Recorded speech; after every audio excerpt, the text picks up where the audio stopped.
And I rewound the tape, and we were just starting to talk about your food as a kid in ice boxes.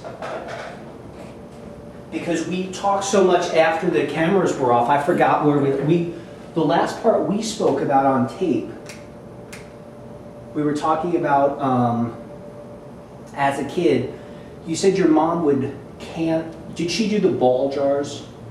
Well, she would can with ball jars, yes. Lots of tomatoes, peaches, green beans, anything that was cannable.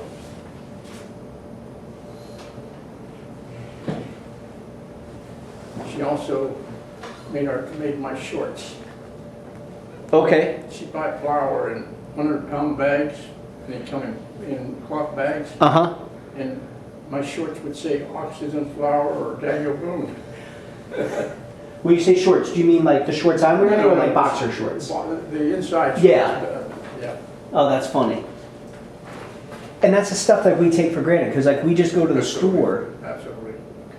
and I know like I start to wonder, like, you know, they talk about the way our economy is and what if things went worse, and I wonder, I'm like, what if I had to grow my own food to be able to survive, and how do you make bread?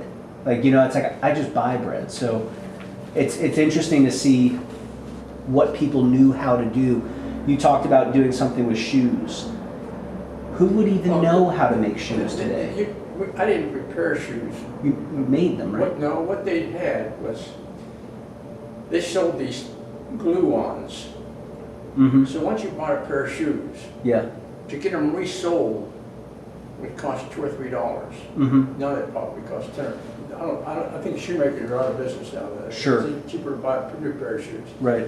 But these patches were rubber. You glue them on. Uh-huh. And you'd get another year out of that pair of shoes. Okay, because your soles were leather, weren't they? That's right. They were leather. So you could put just basically a rubber Just patch. slap that rubber patch on there. Uh-huh. Same way with the heel. And so you got a lot of mileage out of, and you could buy a rubber patch for 25 cents. To resold it was a couple bucks. Sure. And somebody said, well, what's a couple of dollars? Not very much. I said, it is when you're making 30 cents an hour. Yeah. Yeah. See, what people don't realize is bananas were always 5 cents a pound. Mm-hmm. Now it's a good deal when you get them for 59 cents a pound. Yeah. But today, nobody makes less than $7 an hour. Mm-hmm. In those days, 20 or 30 cents an hour was the typical wage. Mm-hmm. And see, what happens is that people don't realize is that a lot of my savings for retirement were made when a $10 a day was a good pay. Mm-hmm.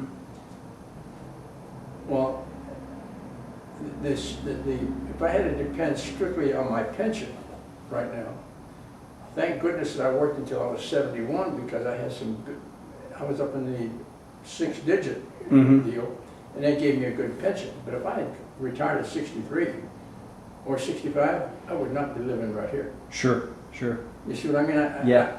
Unless you worked in the 80s and 90s, that's when the big salaries came up. That's Mm-hmm. when you got over $100,000 a year and stuff like that. But Mhm. until then, I remember one time when I was working as a school teacher in the city of Falls Church, I was making $4,800, and the headlines in the Falls Church paper were that there were how many people there were in the city of Falls Church that were making $10,000 a year. Hmm. That was big news. Yeah. $10,000 a year, and I thought it was tremendous. Right. And so everybody set goals that we wanted to make $10,000 a year. Then they went to $25,000. Mm-hmm.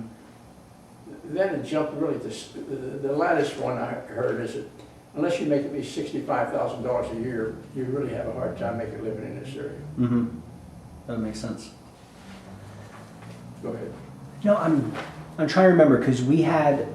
I really wish the cameras could have been running earlier, because we had the